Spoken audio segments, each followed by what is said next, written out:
возникает стеноз, то есть его сужение из-за склерозирования, то мы сможем услышать характерный систолический шум. Почему он возникает?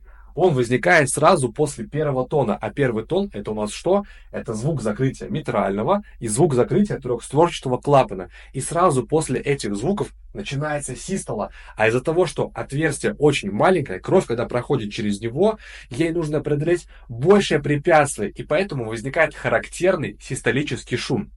Где же мы его выслушаем, да, этот шум? Мы его выслушаем во втором межреберье справа от грудины. И самое интересное то, что он будет передаваться в сонную артерию, он будет проецироваться именно туда. И, ребята, я настоятельно рекомендую взять и переслушать прямо сейчас это видео с самого начала, чтобы еще раз выслушать этот систолический шум.